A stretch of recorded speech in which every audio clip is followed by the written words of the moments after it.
All right. Welcome to Eight Questions with. I'm Patrick, the host, and glad you guys are here. It's Thursday, and it's another beautiful summer day here at. It's another beautiful day here on southeastern Michigan. Nice sunny day. Glad you guys are here joining us. Um, we will be joined in about 15 minutes by our guest, uh, Michelle Aragon from the band. Well, she does solo work and she also sings in a band. She sings in a band called Siva Noir, and she'll be here, and we will be talking with her about music. That's right. Um, as you know, we've done music so far. We gotten three musicians this week on the show. Let's see, and Anthony is here early. Anthony's got 807 subs. You're stuck there. Hey Drew, how are you? What's going on, my brother? Glad you're here. Glad you're here. Everybody's coming in a little early. That's awesome. I'm glad to see this. This is making me. This is really cool. Just wanted to comment and say thank you again for you guys last night with our guest Matt Fasci. That was a super lot of fun last night. A lot of laughs. And wow, what a nice guy, man. Super cool guy. And hey, Stephen, how are you? Glad you're here for Michelle. That's right. That's right. Found Michelle Aragon through Stephen Chang. He's the one that turned me on to her, and I'm glad that he did. Um, let's see, question for me. Who's your favorite lead singer from a modern band? Wow. Wow, modern band. Whose voice really gets me going now? Oh, what's modern? It's like within the last 10, 15 years. Um, because I like Adele. I think Adele's voice is beautiful. Um, I enjoy listening to her. Um, Casey Musgraves. She's a country singer. She's got a really nice voice. Um, Michelle Aragon here. She has a beautiful voice too. Um, hey, there's Katie. Hi, Katie. How are you? How are you? Wow. Here's the thing, Drew. That's a good question. Except that this sounds so bad saying this. Um, or it could be bands from the 2000s. Okay. All right. Good. Good. Now I can drift into that. My favorite singer probably from when I book bands. How about this? How about the my favorite singers when I book bands? Um, I can tell you my top three. Number one would be Barbara Manning from the SF Seals. She would be number one. Number two would be Penelope Houston from the band Avengers. And number three would be Dave Alvin from the Blasters. And so those three will probably be my three favorite. But I've heard so many. Uh, uh, uh, Monique Powell from Safe Ferris, the Muffs. Uh, let's see, Jennifer Charles from Elysian Fields. I got to watch her play. I didn't book that show, but I got to see her, and she's has an amazing, amazing voice. Art Alexis from Everclear. Love his voice. Let's see, I love his story. Let's see, uh, Chester Pennington from Lincoln Park. Yeah, it's a real shame what happened with him. I wish that hadn't happened. That was that he's gone too early. I was very sad with that.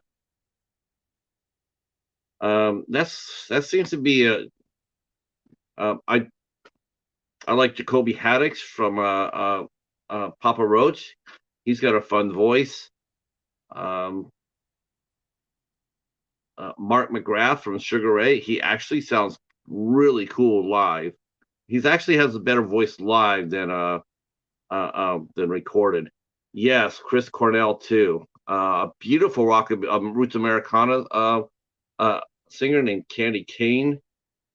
She had a voice to die for. Just absolutely lovely voice. Powerful. Chris Cornell. I never got to see Chris Cornell. I never got to see Soundgarden live, which is to my everlasting regret. But I do have a tie to I do have a tie to Soundgarden, and on one of their hit songs, they sing about the Spoon Man. The Spoon Man. There's a song called the Spoon Man that is actually based on a real life artist. He plays spoons, and he actually came down and played at the club I worked at. I booked him. I booked him to come in and play because I had heard like from 4 or 5 different people that he was touring and that he was an amazing artist, and I booked him, and it was really interesting. I don't know how he could do that, but yeah, he was the subject of the song Spoon Man. Oh my God, Echo, you are up? I am shocked at that. After last night, Echo's epic Echo side. How long did you guys end up going for, Echo? I fell asleep, my brother. I fell asleep. I know you guys were tearing it up. I was like, wow, you guys are still going? You guys are machines. Let's see. Wow, see what other 4 hours. Yeah, you haven't done one of those in a long time. It's been a long time since you did an Echo marathon. See, what other singers that I really love? Um, I love Belly. I thought they were really cool. Juliana Hatfield. Really enjoyed working with her. Edna Swap. Um, one of their songs called "Torn" got covered and became a multi-platinum single. Let's see, Wax with Joe Sib. Joe Sib went from being a lead vocalist to a stand-up comedian. If you type in Joe Sib, S-I-B, Joe Sib, you will see that he is now listed as a comedian, but he used to be a very, very good singer for a band called Wax. Uh, let's see, as far as the South North by Northwest goes, um,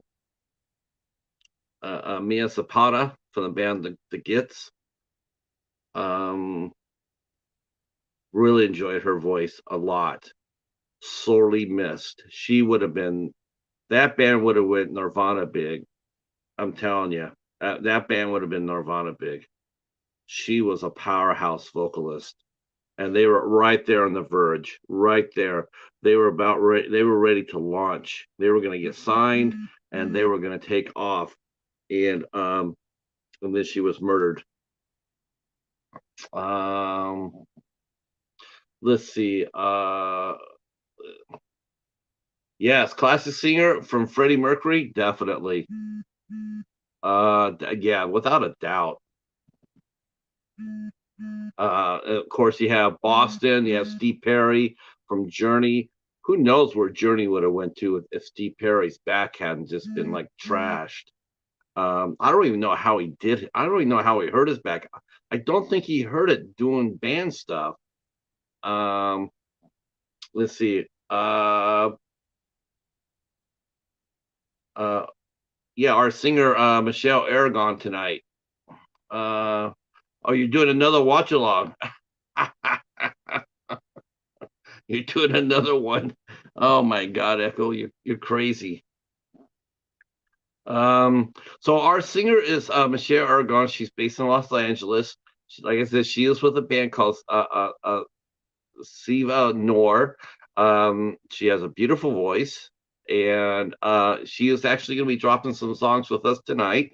So that'll be awesome as well. I really appreciate it when we get artists that can come in here and drop a song.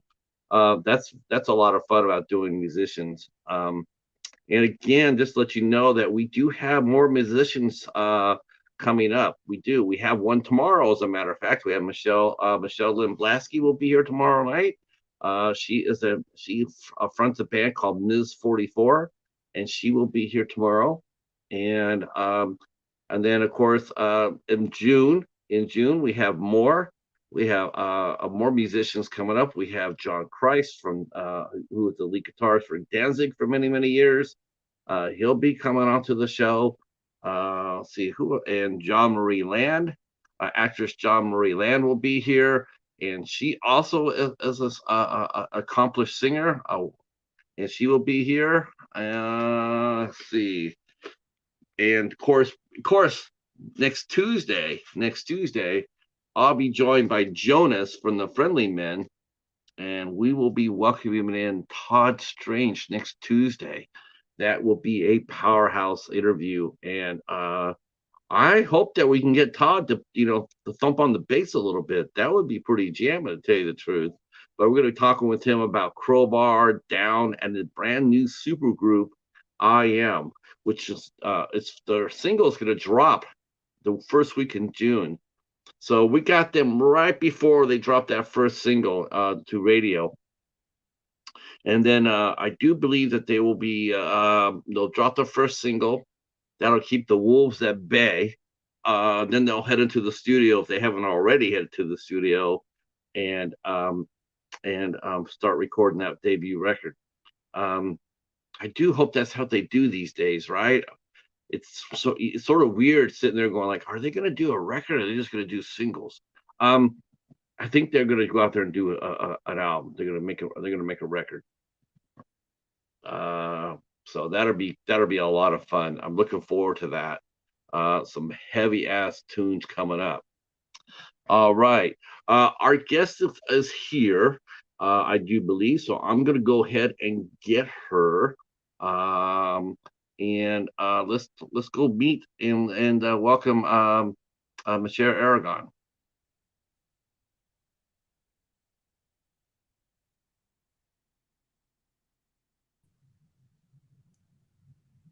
Hey, Ta-da. Hi, Michelle. hi. Welcome back. Welcome back. Yeah, this has been. I got caught.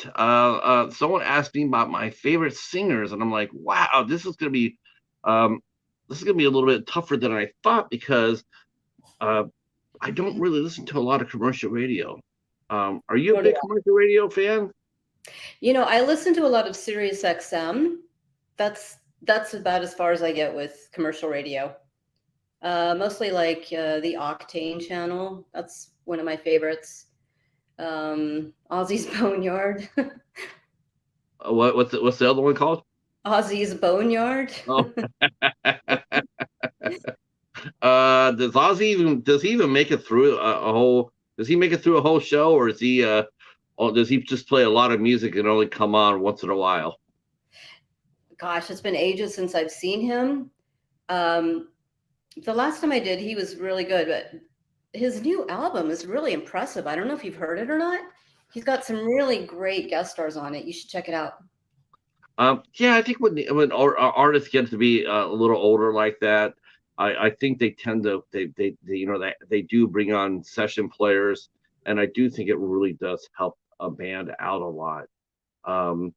Like I saw the Rolling Stones on the Super Bowl, and it was sort of weird watching them because it was like the Rolling Stones, but it was almost like if the Rolling Stones had an orchestra. There wasn't just the core four.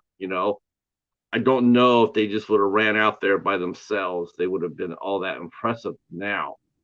Yeah, But it's always cool to see them come out there and flesh their sound out with keyboardists. Like I think they had another drummer. I think they had like a couple of keyboardists out there and some more guitarists, and it just made everything sound just that much more like a wall of sound. And that's what we're used to hearing bands like the Stones, or Ozzy Osbourne. We're used to hearing that wall of sound, and sure. I think that's what we want to hear. We don't. So when they do go into the studio, it's sort of cool too. And then you get the guys who come out there, and a lot of these players, a lot of these guest players, they don't get asked. They ask. They go like, a chance to do an Ozzy record? Yes, please. Um, Who would you turn know, that down? no, yeah. Yeah, I think is Ozzy still touring? Oh yes, I think he's still touring. Who just said that they were going to finally lay it down? I think Aerosmith said that. They're getting ready to go. Oh, yeah, yeah. Their Peace Out tour, I think, is what they're calling it. Um, which will probably be playing for like the next 6 years, like the Rolling Stones. Hopefully. Uh, let's see. Ozzy isn't touring. Oh, No, okay, he had, yeah, I think he's done. He canceled his tour, but okay. I think he's doing one more one-off, if I can remember, if I remember correctly. I don't know. I'm not Um, sure. yeah, I listen to Spotify and it's sort of weird for someone who's in the music business for as long as I was. And there's one thing that just really catches me by surprise, and that is I don't know if it's just people my when you get to be my age, Mm. you just want to go back to what you know, and that really isn't me. I'm more into finding artists like you. That's what I love. That's what I love. It's like because I brought that same spirit when I started doing the show. Mm. My thing was trying to find the new artists, the new hit makers. That's the fun part for me. Finding new voices and new talent, and sit there and say, "Hey, we heard this? No, I haven't." Well, you are now, and then showcasing it. I wish I could be more like that, but I tend to listen to the same bands. I have like a handful of my favorites. Every once in a while, I'll hear a new one and sort of gravitate towards that. But it's great that you can do that. I should get better at that. Well, when you play out though with either solo or with your band, how do the band is Siva Noir? It's Uh, pronounced noir. It's no, French, Noir. the French word for black or night, rather. Noir, Okay, Noir. Um, do you noir. don't you no Nor just Nor or No, like noir, like out, war, Noir? Okay, noir. Noir. When you're out there with Siva Noir, There um, you go. oh, yay! I'm speaking French. Um, do other bands come up to you and don't they give you their records or their demos or their EPs or stuff like that? Do you ever get artists that come out and watch you play and they give you stuff to listen to? Well, I'm more of a studio musician now, but when I was playing out, um, it's more like whatever bands that you ran into, you would always support each other, because you would hear them, they would hear you. So, you swap EPs or albums or, socials or whatever it may be. So yes, when you're in the scene, you're constantly learning, finding new bands in that way. Yes. And you say you're more of a studio musician, so probably even more so, because bands have to go there to record, and they probably pass you free music. Um, Well, in my case, I'm a home studio person. oh, okay. Yeah. Well, yeah. Um, Sorry. we're, but you when you do, when you take out a song for a drive, right? After you Mhm. write a song or what have you, when you take it out for a drive, you do go out and play? But do you go out more as a soloist when you play live these days, or does the band get together and you guys go ahead I'll and I'll be honest with you and tell you I haven't performed live in over a year. The mm, focus has just been on recording, and I'm with several different bands at the moment. I'm in at least 2 or 3 other projects, and there's constantly new songs to record. So that's been my focus. There hasn't been a lot of live performances. I want there to be, and there will be, but for the last couple of years, it's just been honing my studio skills, my production skills, um, and that's basically what I've been doing for the past couple of years, and now. of course, playing it with two or three different bands, that just tells us right there that you're in the band. That's got to be a good feeling. Well, there's so many bands out there, so I just try to. My whole thing is to stay busy. I always need to stay busy because this is my art and I love doing it. So I'm constantly looking for new people to play with, to collaborate with.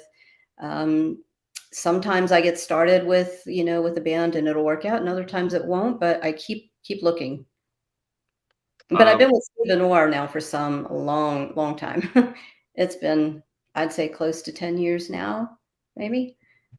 how much catalog does has the band put out? How many albums have you released? They had one vocalist before me, and I know they did not put anything out there. We have one EP, sorry, one full length album and three EPs. We just released our most recent EP in February. No, March. Sorry, March.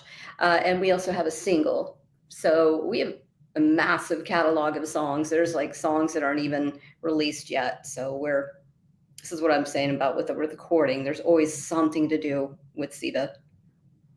Is it hard to record now? I mean, do you record mostly for digital releases more than just, like Yeah, for absolutely. Yeah. In fact, I just had someone ask me that recently if we distributed CDs, and we don't really, because our goal isn't really to make money. We just want people to hear us. So to have the cost of manufacturing CDs and mailing them out, it wasn't cost effective for us at all. There's no reason for us to do it. Um, so we just release it digitally, and we get probably more streams than we get buys. Well, was it? I mean, because it's the first time I've actually talked to somebody with the ask these questions now. But as far as streaming goes, before you sell a record and you get the money back from the record, but with streaming services being what they are, you hear artists all the time comment about, they don't get the money on, for a streaming service. They could go out there and get a 500,000 hits, whereas Hmm. before you sell a 500,000 singles, and that's a gold record. And then you go out there and people listen to your music 500,000 times. What do you get out of it? I mean, Right. what The main, evidence? I think the Yeah. main thing for us, what's been really, really helpful, is song placements in film and television. My collaborator Chris Cano is a composer, film composer. So we were lucky enough that a lot of our songs are featured in many, many films. Um, a lot of horror genre films as well. So that's kind of what we get out of it. We get like an end credit song, and then we'll get people emailing us asking where they can find that song. So that's kind of more our angle, is for placement purposes. Okay. So your band that's generally the aim of the band is not necessarily touring, but is to make music for basically for movies and TV. For anything at all, but we seem to gravitate towards film and television right now. Yes, but who knows? We could do a tour. I would love to. I think it would be great. Uh, have you ever been on tour before? That is on my bucket list. That's the one thing that I'm working towards right now. I have not, but I've paid my dues with live performances. There was a time in my life when I was gigging out every single weekend, for at least a good couple of years. We played pretty much all the clubs in LA. So I feel like I did my dues, but I would love to go on tour. That would just be, that's one of my goals. Yeah, that's a lot of fun. I miss that. I do miss the getting into touring bands. But LA, I mean, good Lord, I mean, is LA still vibrant for music? Is it still popping for music, or are there like a lot of towns? There seems to be less and less venues out there to play. Is LA like that as well, or is live music alive and healthy? Well, there's always lots of clubs, and they're always in need of bands. So I would answer that yes, even though I'm not gigging out there currently and actively right now.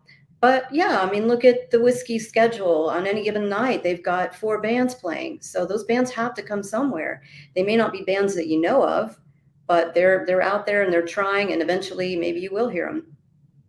Yeah, that's generally what it is. That they go out there and they pay their dues. I do know the West Coast is actually a pretty good place. I mean, back in the day, it was a pretty good place to tour. You could tour San Diego. You could start in San Diego and tour yourself up to Seattle without a Hmm. problem, without much problem. You can find venues up and down the West Coast. It was a very fertile ground for touring bands. Right. Um, I would but imagine. live music, being what it is. I mean, I'm here in southeastern Michigan. I'm about maybe about 25, 30 miles from Detroit. And when Hmm. I first got here, Detroit was just booming. They had a lot of cool clubs, a lot of places to play. Um, and I think Charles is in here, and he lives not that far away from me. Um, but I think he'll agree with me. I think that the Metro Detroit area has lost at least half of their venues, if not more. They've if they have not lost more of their live venues. But it does seem maybe that it is coming back, because we talked to Rachel Deshane this past Monday, and she did comment that St. Louis has a lot of places to play. So maybe live music. It's sort of weird saying this, but maybe club music as we know it, maybe it is making a comeback. I think there's always going to be bands. There's always nightclubs and nightclubs that are looking for bands to play. So I don't think it's ever going to go away completely. Um, I'd be really surprised if it did. Um, it would be a shame for sure.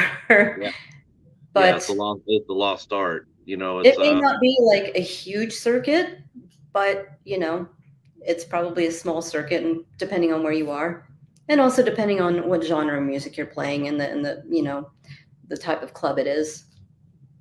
right, right. I mean, LA is just famous for rock bands. I mean, that's what that was their reputation, was your next metal rock band. A lot of times they would, or even heavy metal bands, they would come out from LA. Uh, Right. so but before we go further forward, but we guess we should go back and talk a little bit about where were you born and raised at?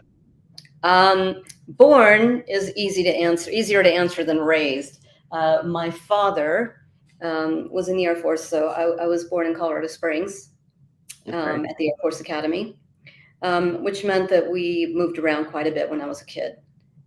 So I lived when I was starting from age 5 in Holland. We lived there for about 3.5, 4 years, and then from there we moved to Italy. Um, and then I didn't get back to the States until I was early teens.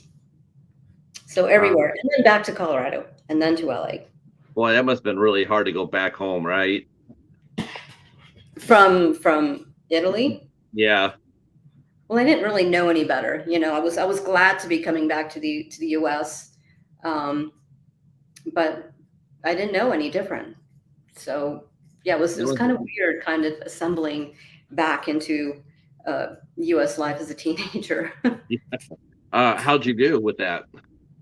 I struggled for a while, but you make your friends and you get through it. And Uh, now, when did you know that? When did you start singing in Europe? When did you decide? so I What did did you? the cheesy church choir that everyone does when they're a kid.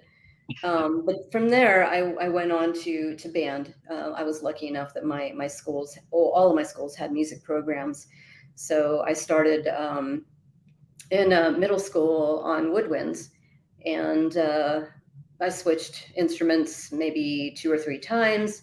But by the time I got into high school, and I was discovering rock and roll, that's when and I was also taking choir along with band. But that's sort of my junior, senior high school years is when I knew I wanted to do music, and I was in my first band my senior year in high school, playing bass. And, oh, playing bass. Oh, wow. Yeah, All right. All right. How do you like playing bass? Do you still play it now? I thought it was cool, except the bass that I had was a Fender P bass. I'm sure you're familiar with that. It's huge. It was like almost taller than I was, and heavy, super, super heavy. So I would struggle with the weight of it. Well, you should just put it on the ground and played it as a stand I up. suppose I just didn't think that would look cool enough, so I didn't do it. And then I switched over to singing shortly after anyway. Now, did you get your start vocally? And did you get your, as far as vocally, you're saying you were in the church choir. Did you sing anything else solo wise when you were in Europe? I mean, did you No, try? no, that was just all like educational, like you're learning. Choir's great in school for things like ear training. And if you're not in band and you're not familiar with music, you can learn to sight read and that sort of thing. Um, and it does like give you a bit of confidence in singing. A lot of people don't like doing that.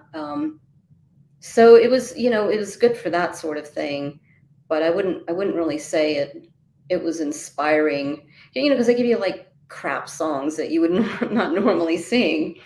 So it didn't Yeah. really mean anything. It's just like, oh, I'm here singing this thing.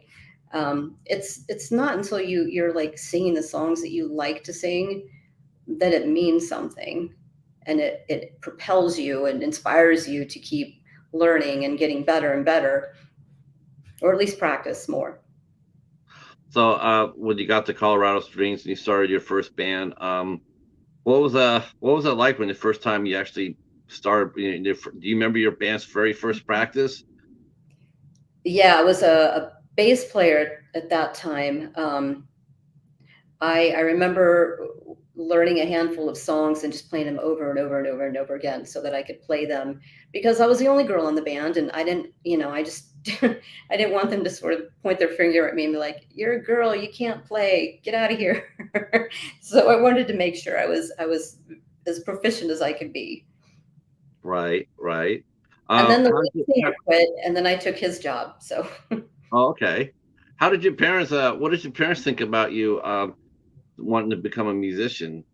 they were always supportive, always. But my mom always told me to learn something as a backup just in case. So um, I don't know. I took some business classes and that sort of thing, um, just so that if I had to get a job somewhere, I had some set of skills that would help me get hired. So Right. that was probably, in a way, that was great advice from her. But sometimes I wonder if I hadn't had that backup, and if I hadn't gotten that day job that helped me survive in those early years, maybe I would have been a little bit further along, because I would have known I wouldn't have had anything else. You know what I mean? Like, I would have been 100% focused instead of, weekend rehearsals and gigs, that sort of thing. Um, did you go to college? I went to a trade school. I got Okay. my degree in audio engineering and music production. Oh, nice. Okay. So you're always going to have a job. You're always going to have a day job. Well, I started out working in studios, but that was crap. It was like $5 an hour, and cleaning ashtrays, and you know putting up with grabby, drunk musicians. It was not cool. And then that, if I could assist the engineer, he may like let me do some things, but I wasn't in the control seat. I wanted to do what he was doing, which is Right. why I went to school. Yeah, that's one thing I will have to say. I will have to say about studio. And when I went to a few recording sessions, I got invited, and I'm like, okay, I'll go because I wanted to see what it looked like. But I was always a little disappointed in that experience for the most part, unless I was at the House of Faith. But if I went to a different studio, I was always a little bit disappointed with the conduct. A lot of bands that got there, and it's like, they were, like you said, they were drunk, or they're loud, or they would, sit in the corner twanging, and it's just like there wasn't Yeah, very much it's not a recording there. glamorous job at all. Like, it No, sounds like it, but it's not. I'm glad I did no. it. It was a good experience in what I didn't want to do. Yeah, it's isn't it funny how they always do that? They always make it, especially with, it seems like they always do this with musicians. They always seem like to make the lifestyle so freaking glamorous, whereas the fact it's a lot of hard work, and the grind is really terrific. Mhm. It's not easy at all. Running a nightclub is not, it's not all glass and steel and bumping music. It's a hard profession. Yeah.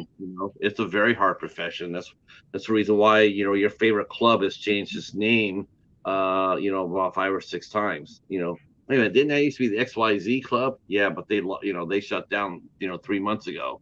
Hmm. Now it's the ABC club. It it never comes across. Every time Hollywood shows it, it's always just packed crowds, music pumping, the band's the best, and it's just like, oh, if I just had like a tenth of that action, I would be happy. Yeah. Hey Rick, how are you? Our good friend Rick just walked in. Yeah, let me come to the chat here.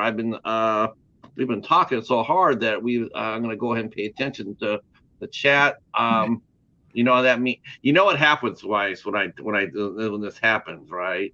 It's like when I get disengaged, I tend to forget the chat. So please forgive me. Let's see. Oh, Van City Adventures is here. Greetings. Steven's here. Of course, Steven's Oh, Chang. hey, yeah. Shout out to Stephen Chang for the connection. Thanks, Yeah. Stephen. Our favorite karaoke cowboy, Steven Sheets, is in the house. Echo Zero's got laying down some links for us. Thank you so much. This is really fun. I hope you guys are having a good time. Yeah, don't forget to share us out. The more you care, the more you share. I think it's something like that. Okay, so now you're in the band now now, when did you try your hand at songwriting for the first time?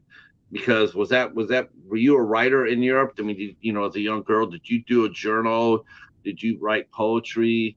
Did you A any little of bit that? of poetry, yeah, a little bit of poetry, but like for a long time, I just concentrated on um, just the craft of recording, learning software, that sort of thing. That's kind of where my head has been at.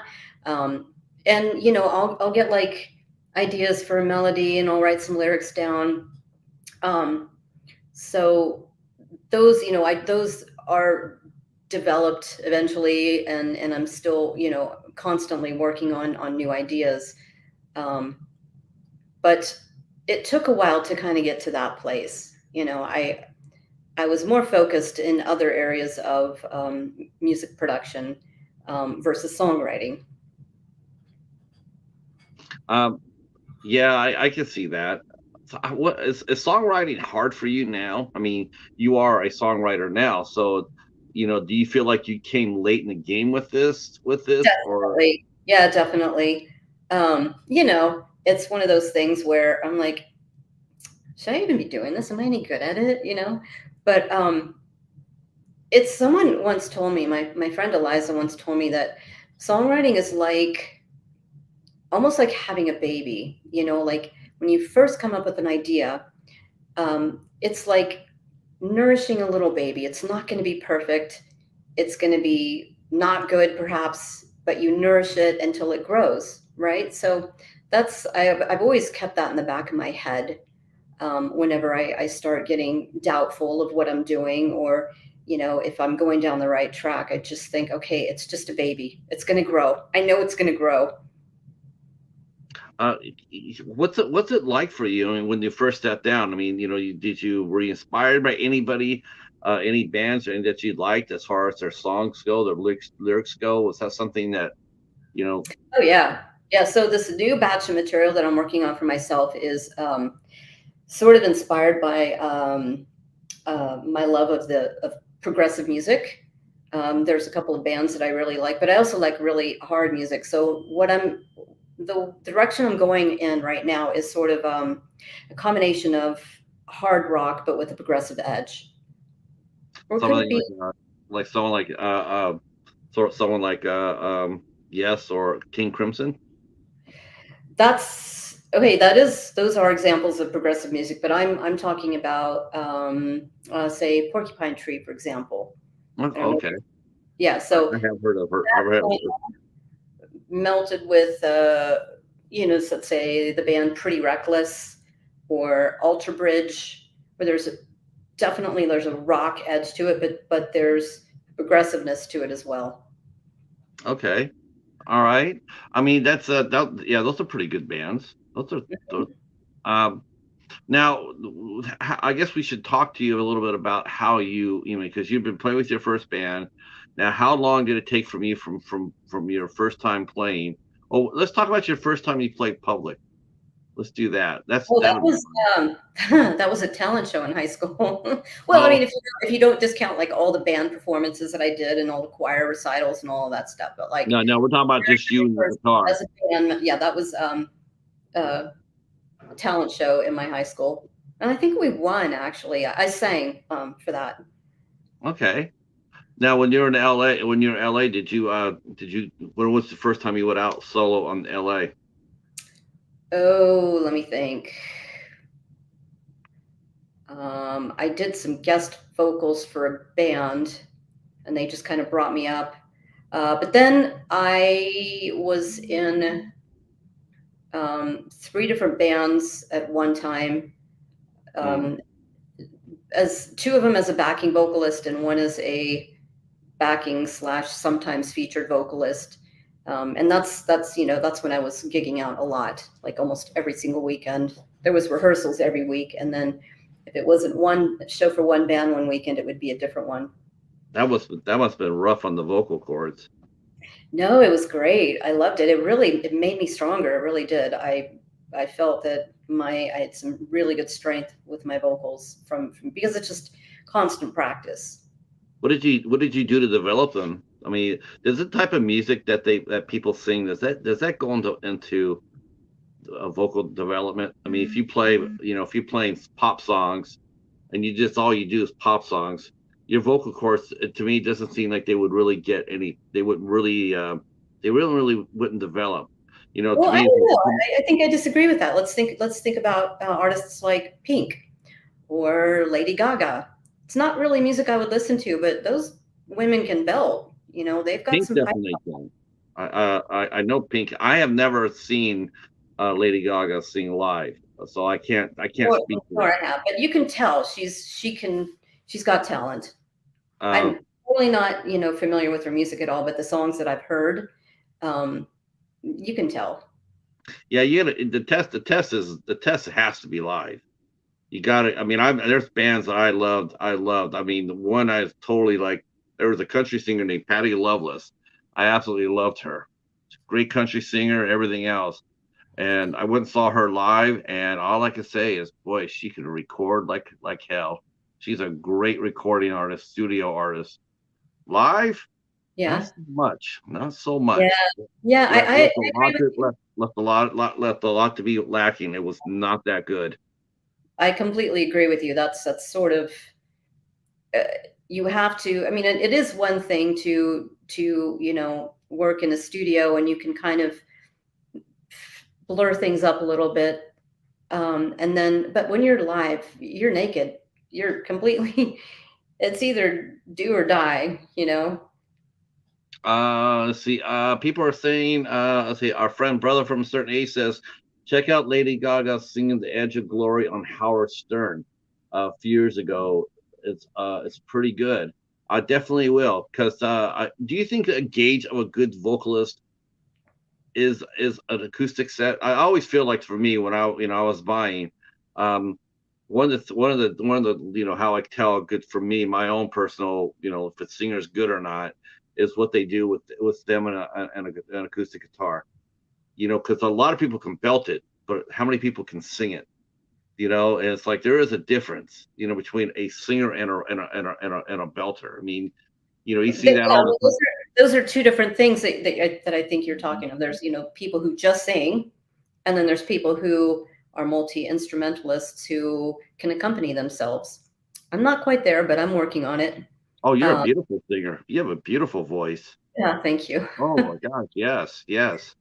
Yeah, I But was I was I because, was but really I really loved it. I guess my point is just because you um, can't play acoustically, whether it's piano or guitar, doesn't mean that you're not a good singer or that you can't sing. Well, Um, I'm not necessarily saying the artist has to play the instrument because their voice is the instrument, but I'm right. talking like MTV used to do those acoustic shows, right? They You're sit talking unplugged. Okay. they have those acoustic shows where, and then you sit there and watch people sing acoustically. That's Right. hard to do. There's a lot of singers that won't do that. They won't put themselves in that because it's raw. It's basically their voice. Here I am. Right. You get someone like a Christina Aguilera. Let's Katie bar the door. It's open. It's over with. But then you get someone like a Katy Perry, who I mentioned last Monday, and I saw her do at the show. He is amazing. Oh my Um, gosh. with Katie, you know what? I thought it was okay. I thought it was brave. I didn't think it was the best, but I thought it was brave. And she went out there and she did it. And I really admire that. I mean, it wasn't her strong suit, but she was able to go out there and say, "Listen, here I am." And she was Yeah. able to it's a really earnest effort. I really admired it. But there's a lot of bands or a lot of singers that you tell them, put them in that same situation, they won't go there. They won't go there. They'll sit there and say, "Nah, that's not really what I do." So, because they don't have everything behind them, they don't have the whole studio thing behind them. And to me, that's the true sense of a true vocalist is it's not how much noise you have, it's how much noise you don't have to showcase your That's voice. true. Yeah. Can you tell the same story no matter how the music changes? hmm so yeah, I know it's sort of weird, isn't it? But that's how my process works, as far as that goes. Um, Mm. But let's talk a little bit about like your first time out, and you did that, by yourself with a guitar or whatnot. Was that something that, I mean, I know a studio, you were home in studio, but you had to go out there and you sang in front of people. Um, did you ever get stage fright when you went out there and played in front of anybody? I mean, was that something, I you never know, get stage fright before. Everything seems to hit me after. Like I don't have nerves before going out. It's always after because then I'm like rewinding and playing everything in my head and remembering what I did right and what I could have done better or what I might have, messed up. That's where it gets me on the back end. yes, Michelle knows that you are here. Yes, I don't know if I'm sorry. She did say thank you. She did say thank I you, did Stephen. say thank you. I'll say it again. Yes, without Stephen, this would not happen. He is a young publicist extraordinaire, and thank you so hard for this, Stephen. Um, so let's talk a little bit about what you and I were about songwriting. Can you walk us through your process? I mean, like how do you write a song? I mean, what do It's you do? basically, I'll be like vacuuming the house. I know it's not very glamorous, but I'll be doing something mundane and then out of nowhere I'll get an idea. Just I'll get a melody, it'll land in my head, and sometimes it comes with lyrics, other times it won't. And I immediately grab my phone and I use the voice memo app on that and I just sing into it.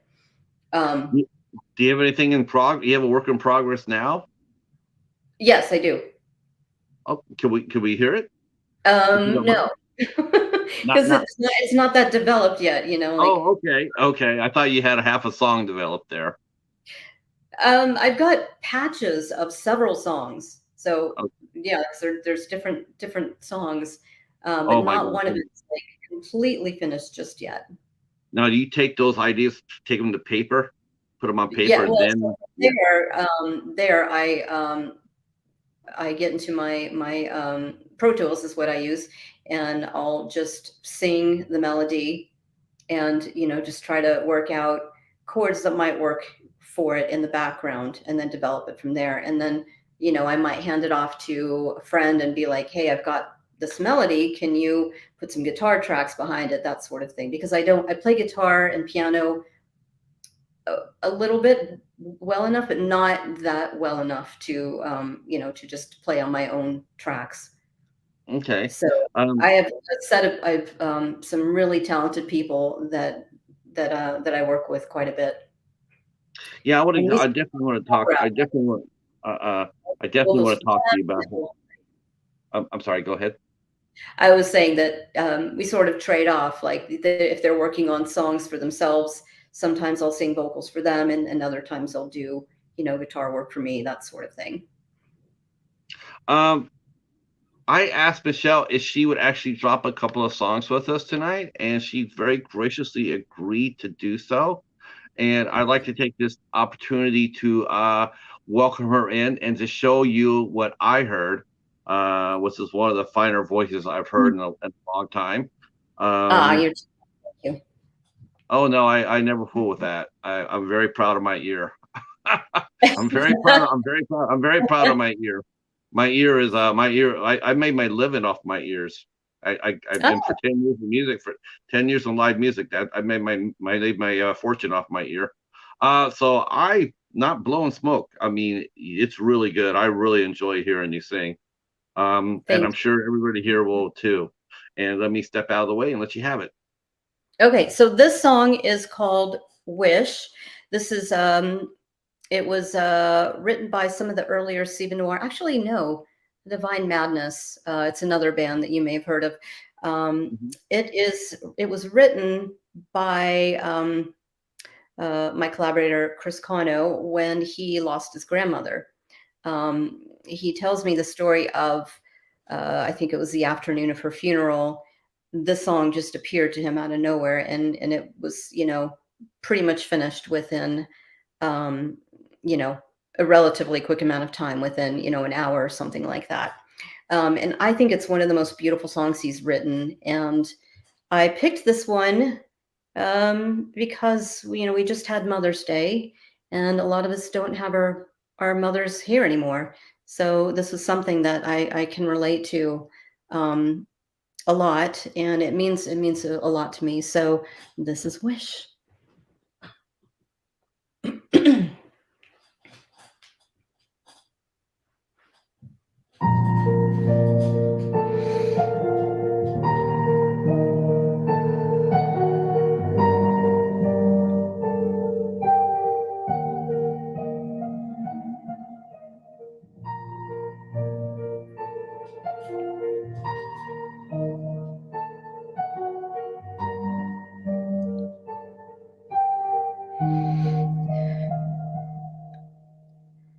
Sometimes I feel alone in the dark.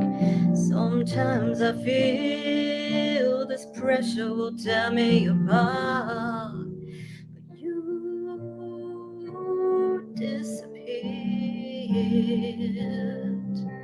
When darkness creeps around me, wish you were here. The sound of devils and angels fill my mind, whispering spirits unholy and divine. But you disappeared. When darkness creeps around me, wish you were here.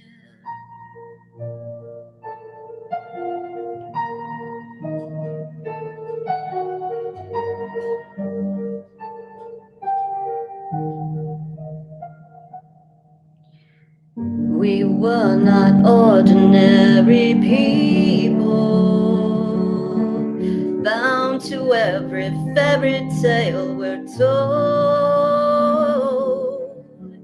Without you, I get no mercy from a world that feels so desolate and cold.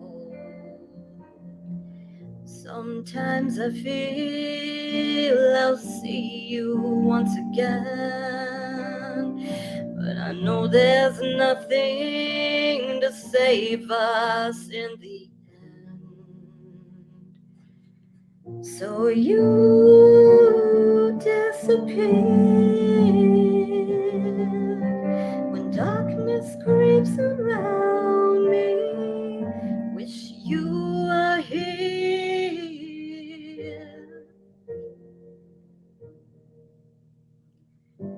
Wish you were here.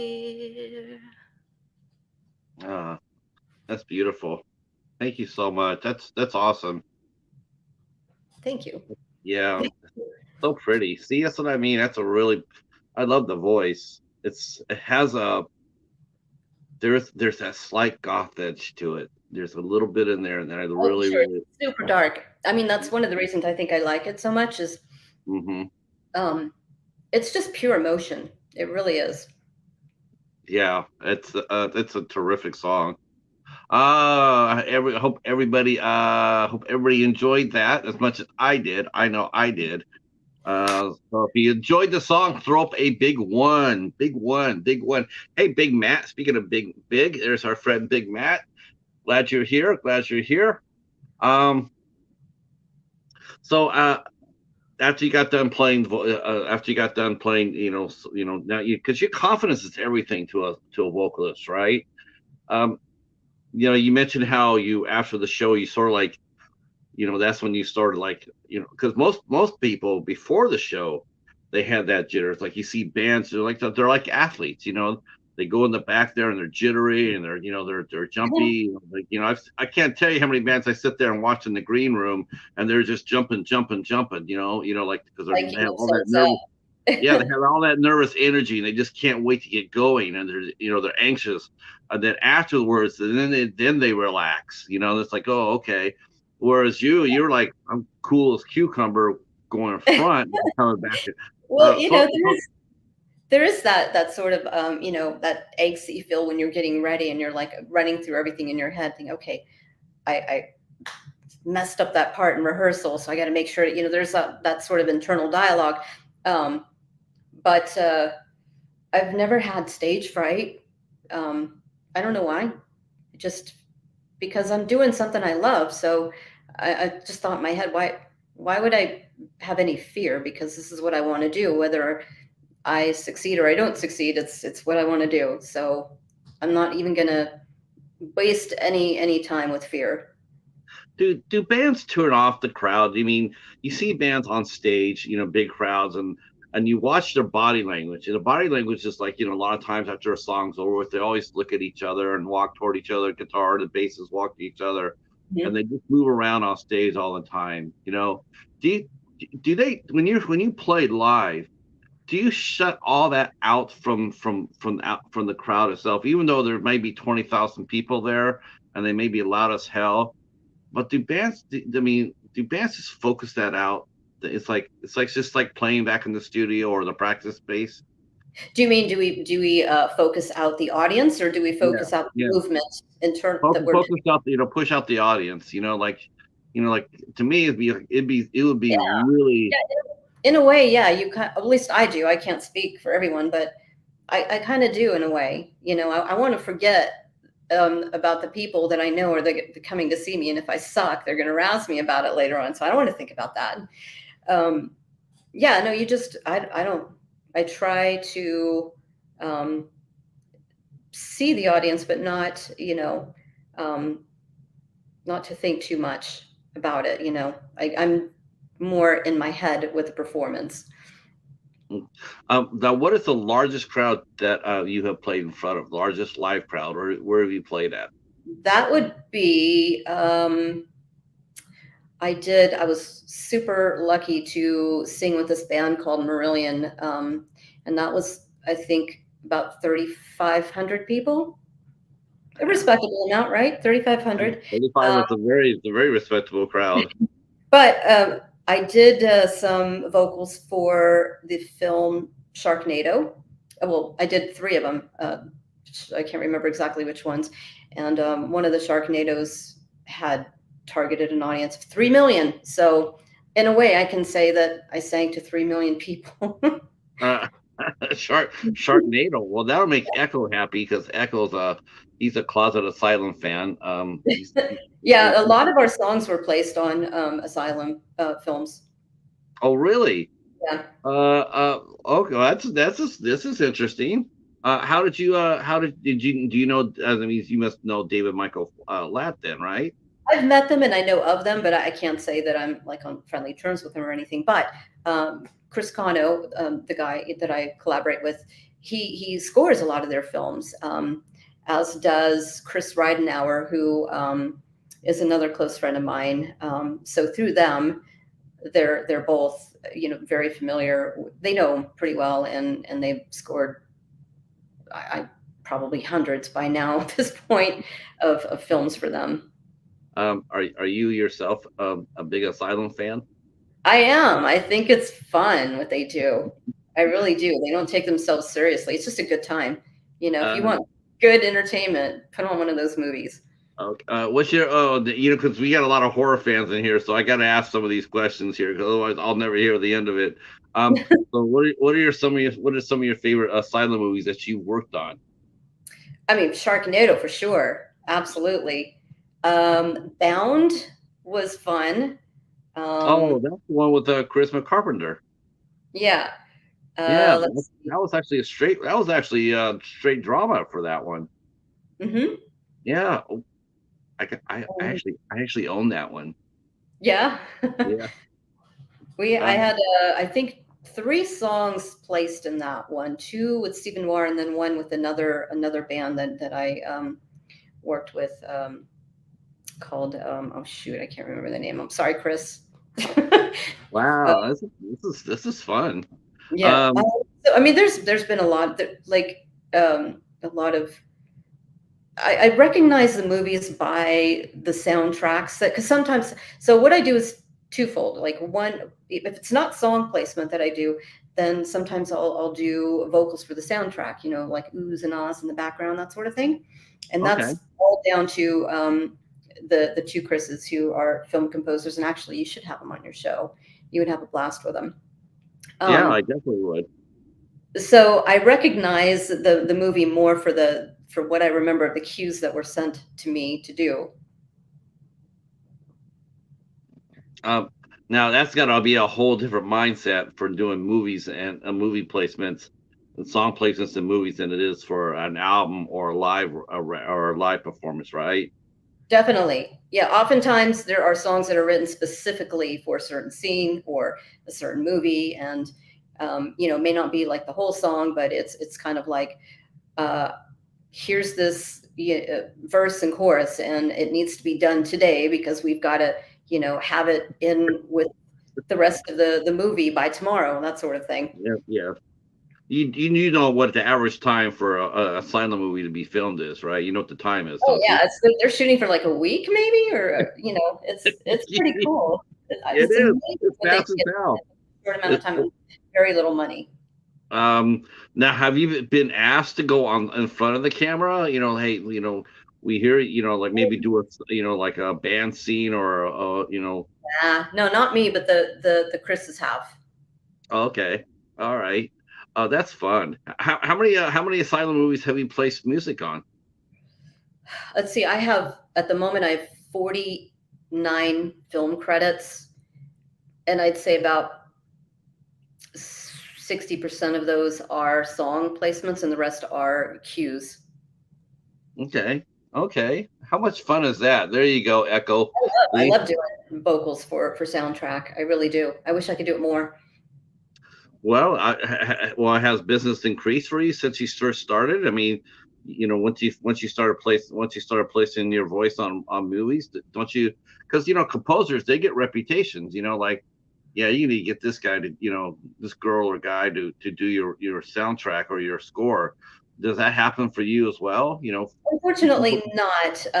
Because I only work with like, well, a handful, like three, no more than four film composers, and not a lot. Like it might just be a one-off, or so and so needs this. But lately, I haven't done any. The last cue I did was last year, actually, um, for a vampire movie that I don't remember the title of. I think Uh, it's I I think it's gonna be Dracula's Curse. That sounds right. Yeah, Yeah. it was Uh, released last year, right? Or um, this year or something. let's see.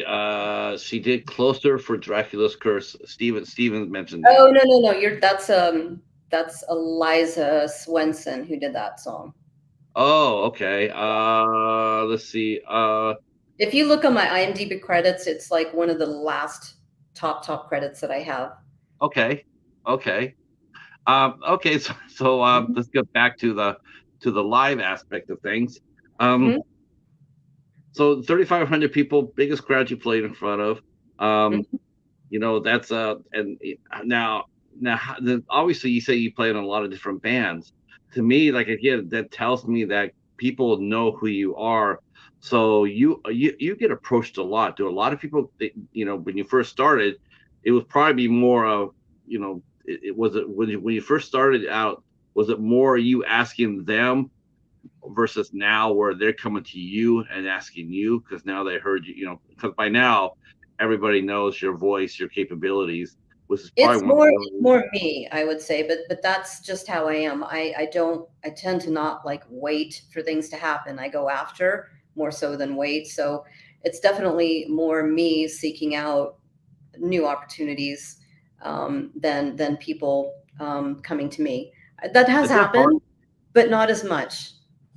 Have you ever approached? Do you ever approach bands with that? I mean, it's like, Oh yeah, yeah, yeah. I'm I really? know quite a bit, so trust me, when I'm out there, I'm like, "Hey, yeah, so I just have a new EP out, and if you ever need vocalists, backing, lead, let me know." So I'm constantly putting myself out there whenever I can. Now, do you do that? Do you approach a band though if they already have a female vocalist? No, no, I wouldn't do that. That's not cool. That's not Okay. cool at all. If they needed a backing vocalist, sure, but no, I wouldn't step on someone's territory like that.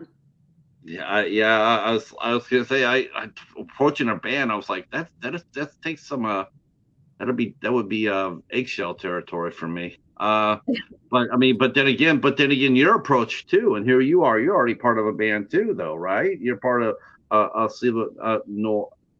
Noir. So these bands have to be careful coming to you. Coming to you saying, "Yeah, would you like to come up to do background vocals on background vocals on a track for me?" I mean, they got to be sort of careful coming to you as well. No, not So how does really. that Not really, because really? um, Chris knows that that I'm out there and working with other bands.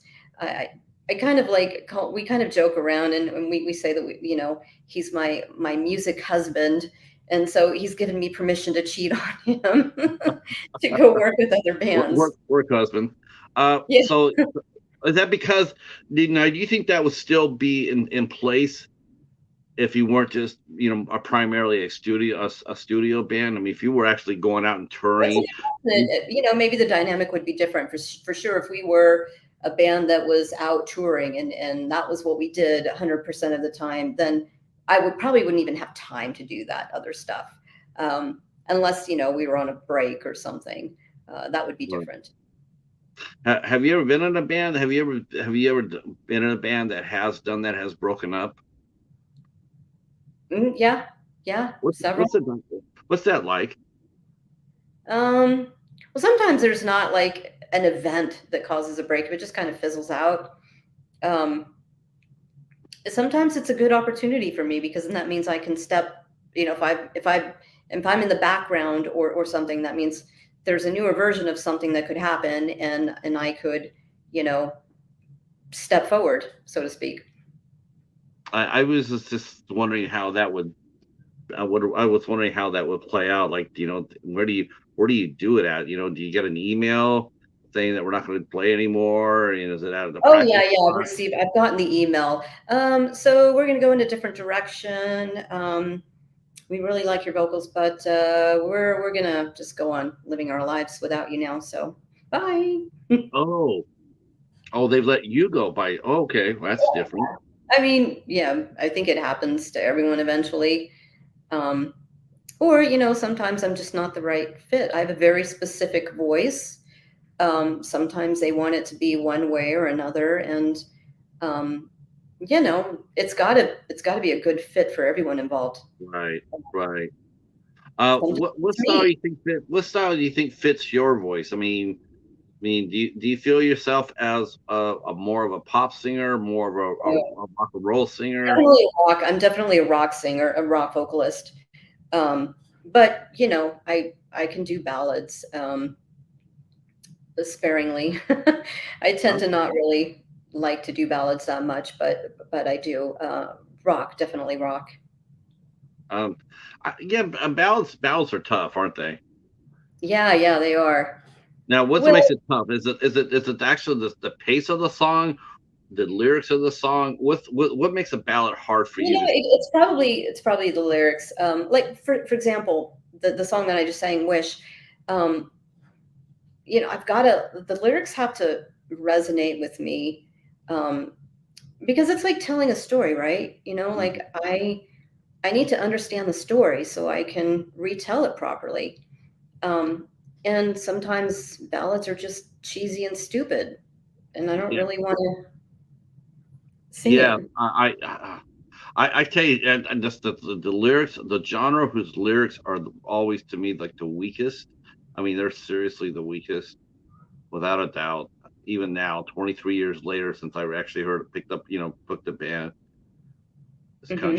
country. Country.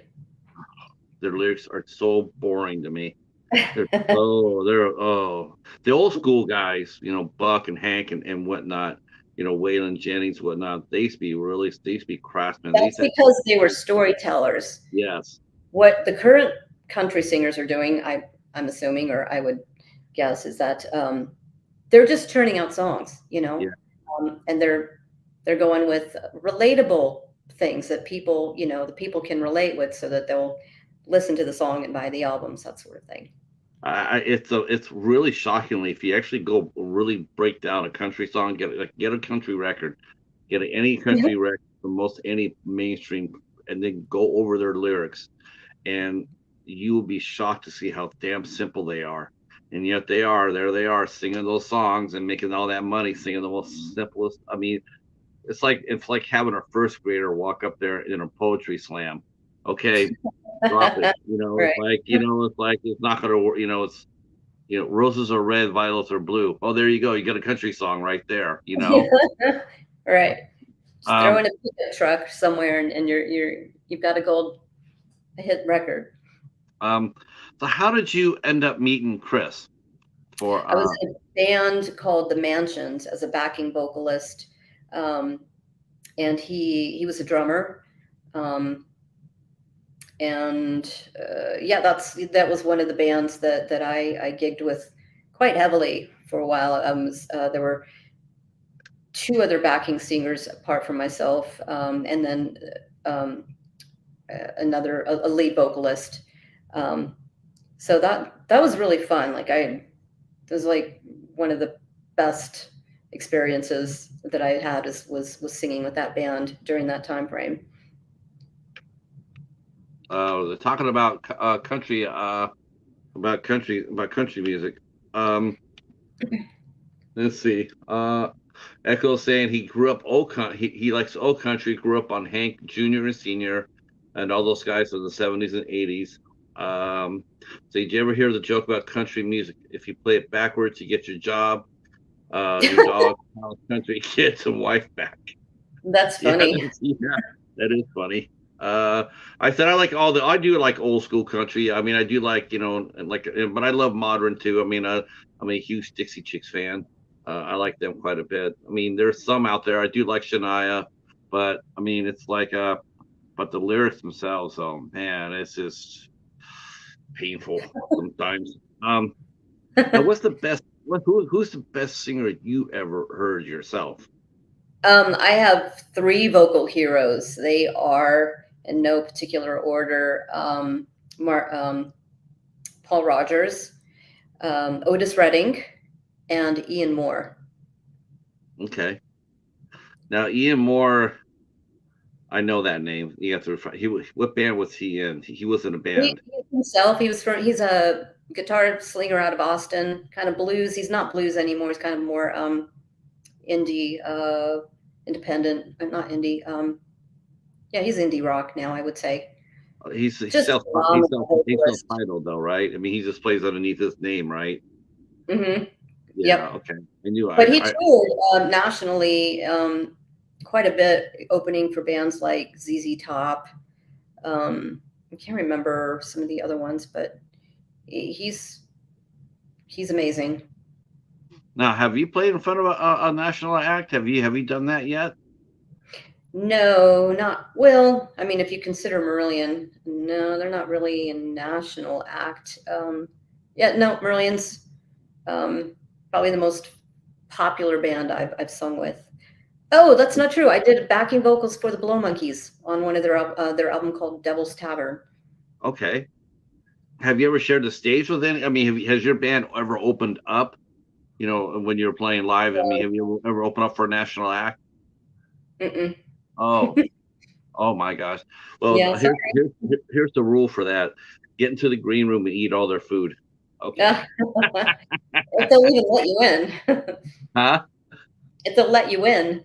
Oh no, yeah, nobody bands get in the green room. Oh yeah, yeah, Okay. you get that. Yeah, very few bands will ever stick on the bus. You know, they like Pat Benatar was like that. She didn't come on the bus when she got there. She came out, she did sound checks, and she went back to the bus, stayed there, did her show, did the show, went straight back to her bus. But otherwise, yeah, yeah, that was strange. It was like, okay, you don't want to come out and say hi. Greg did. Greg came out and said hi to everybody, but no, she was a little shy. Um, Huh.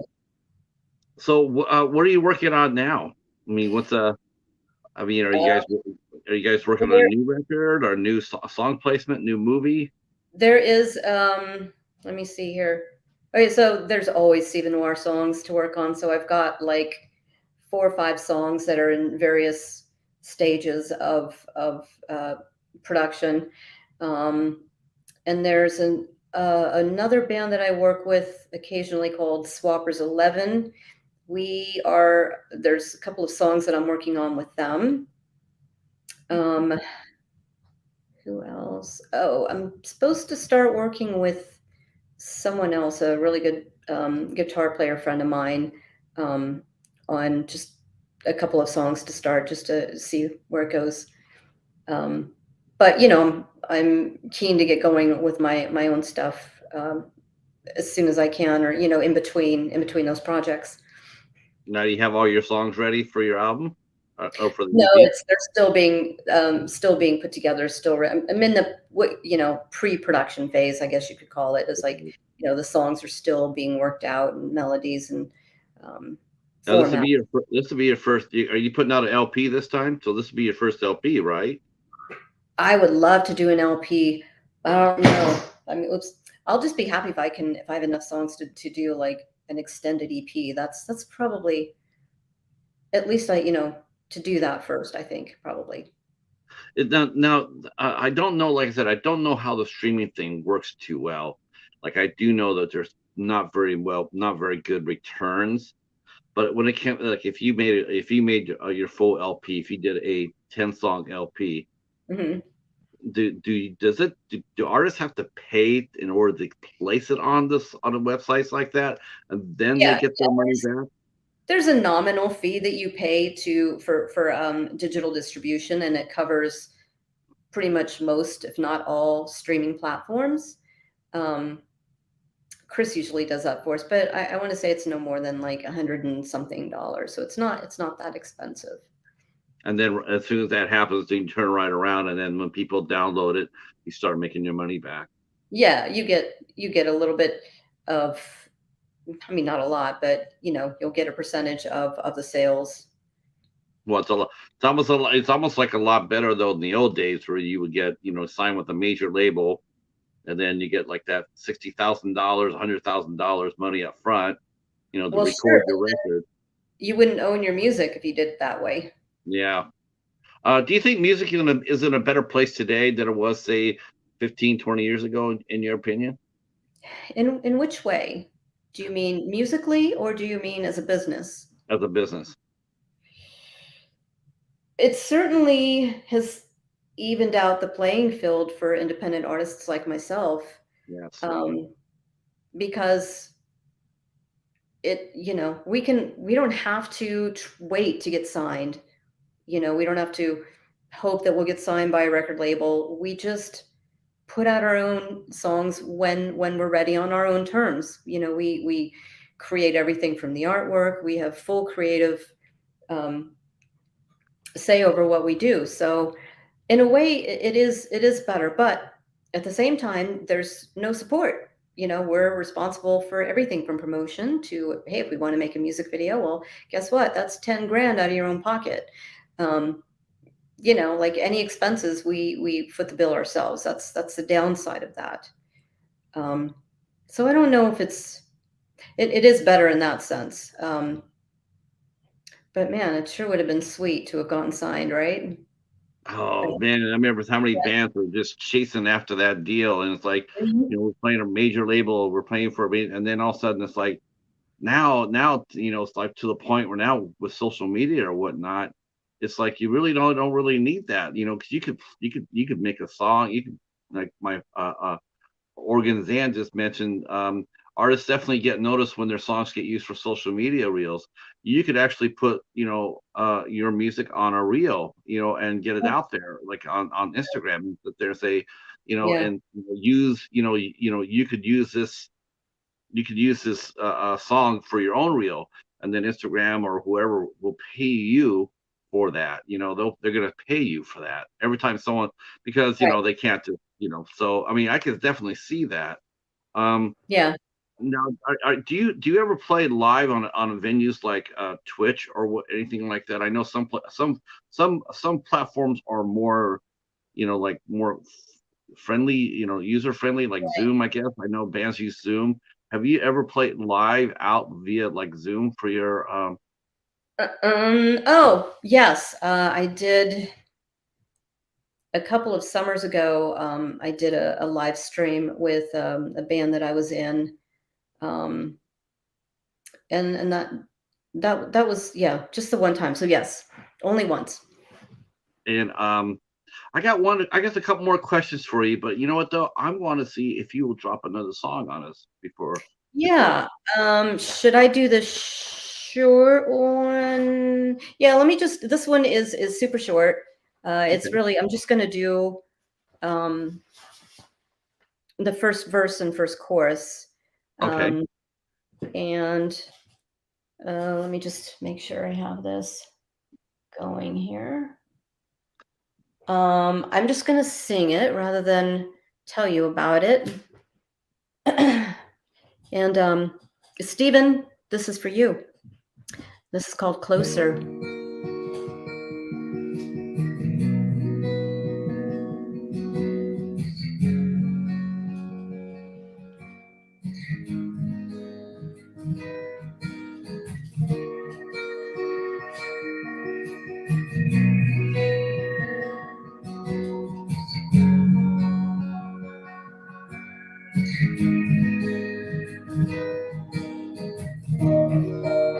You want me to surrender. You want to win it all. It's okay, I'll take the fall. Within your eyes, I wander. Within your smile, I hide from the lonely world outside. Fears run heavy, tears run from my eyes into my hands, they burn. I will wait here, I will wait for your return tonight. So come closer now, I've got to let you know you are the one I can't let go. So come closer now, I've got to let you know you are the one I can't let go. That is Um, it. uh, so here's I just came up when I was listening to you sing this. Now I know like when movies are doing their music, right? When they're making the soundtrack, the score for the movie, they can see the movie playing on a big screen while they're composing the score. Right. Do you do that when you're making your tracks for your movies? Do you Yeah, get to watch sometimes. the Well, movie? sometimes the composer will send me a video clip so that I can see what I'm singing to, because sometimes there isn't much context of what vocals I'm laying down for the scene. So rather than them try to explain it to me, I can see it with my own eyes, and I can also sing certain parts that will emphasize what's going on in the scene, if that makes sense. It does. I guess my last question before I turn it over to, actually, I'll just tell it now. Does anybody have any questions for our guest, Michelle? Feel free to drop them in the chat, and we will feed the questions to her as they come up. Have you ever done a house concert? I played backyard parties with some of my bands. Does that count? Yeah. Yeah. Sure. I mean, yeah, that works. Yeah. I mean, you were the featured act. Yeah. And yeah. Oh, that's how much fun is a house concert? Oh, What's it it's the like? greatest because no one gives a shit. You just go out there and play, right? Right. Yeah, because I see a lot of bands or a lot of like a lot of not necessarily full size bands, but I'll see a lot of uh, like one or two people or two, like a trio, and they'll actually get invited to come out and play a house party, and you don't charge at the door. You just like you tell the guests, like you could donate, you could do a potluck, and then you go out there and you get to listen to a lot of times it's even a national act. You can go out there and listen to them play. They'll have chairs set up there in the backyard and in the house, and they'll set it up and they'll play in the in the backyard.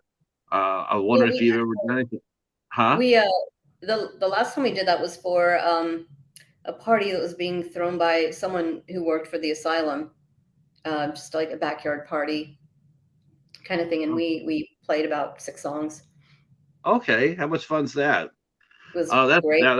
that's fun. That's fun. I that's one thing that it was just coming up right when I moved, and I would have loved to have actually booked a house concert. I actually would have. That would have been a lot of fun to do that. Just to Mhm. have a small intimate crowd of 20, maybe 25 people with a national act, and you get out there and you just, it's the most intimate as you can get. Yeah. Okay. Let's see. Now we got some questions coming in. Here we go. Is there any singer or band that you would love to sing with? Yeah, either sing with or collaborate with. Probably sing with. Is there, Uh, if you had, yeah, if you, okay. definitely. Sing with just for fun would be Berlin. Sing with, like, seriously, would be someone like Porcupine Tree or Steven Wilson or Marillion. Yeah, definitely. Let's see. Would Siva Noir team up with the Divine Madness? It's basically the same band except a different singer. So yes. Yeah, I know who the Divine Madness is. They've been around for a while. They've been. Well, it's Chris Cano, the guy that I collaborate with, Yeah, and it was Chris Ridenauer. So it was the Chris's that I know well. And then who else was in the they put band? out records. They put out one. Yeah. They put Was it just one? Really just the one? Yeah, just the Wow. one. But it was Okay. a double. It was a double CD. There were like, I don't know, 20 songs on there or something like that. That was a while back though, but Yeah. they were, unless this is a different band, but I'm Yep. seeing the same spelling. Yeah. Well, as far as I know, there's only one Divine Madness Yeah, I've seen that record before. with I Eliza, right? yeah, I'm sitting here going like I know that name. I definitely know that name. Well, you would I, know the voice. It's Eliza Swenson, and she's known for she does quite a bit of acting as well. She did. Um, so, but she was also in the Divine Madness for quite a while. She's actually a film composer now. So she's stepped up, to the ranks of composing for I film now. Yeah, I think it's cool. I'm glad to see women film composers actually getting Yeah, she's getting great. done. I mean, why the hell? I always did not like that. Even, I love score music. I'm a huge score guy, but it really frustrated me when I see the same 10 faces doing all the movies, and I'm going like, there's a lot of people out there that can do great music. They just need a chance.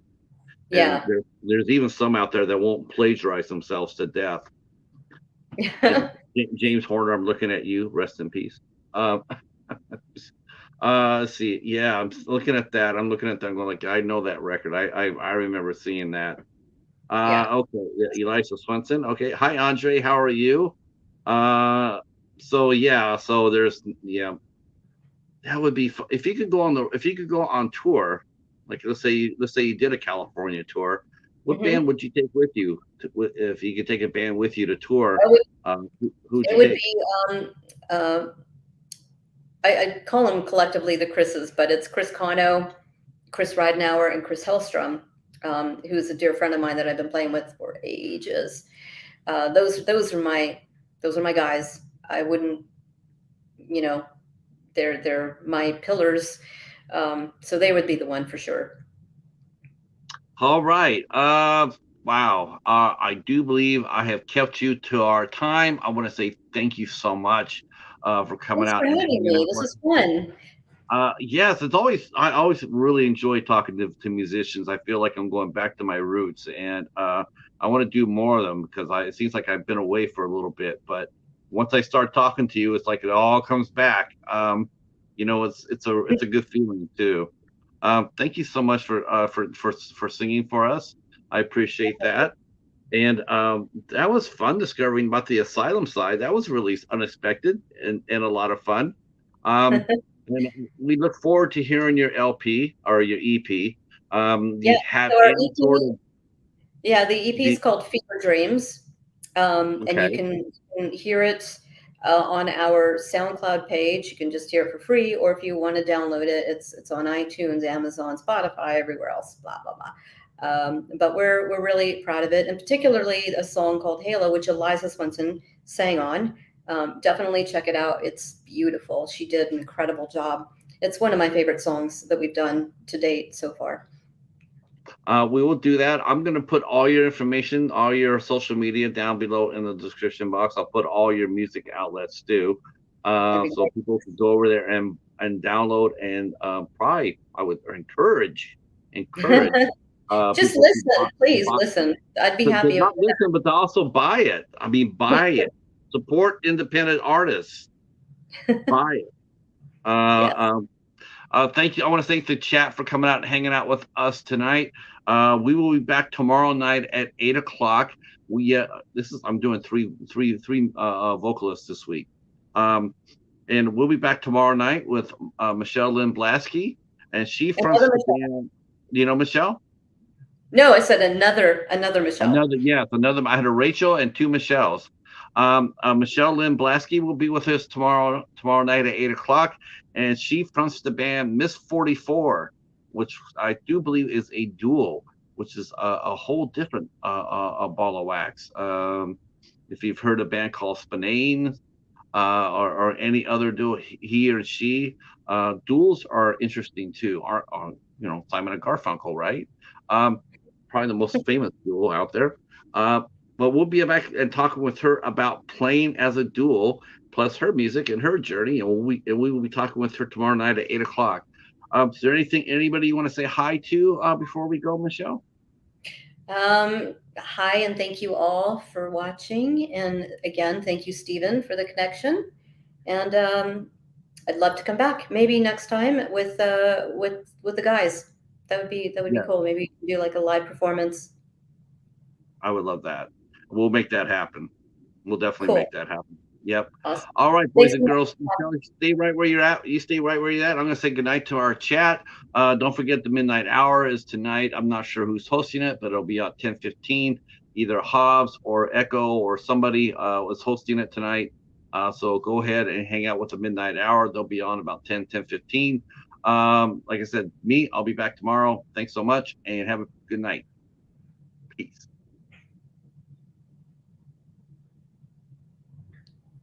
Got stuck. Of course it did. Oh, it's all the way stuck. Come on. Uh,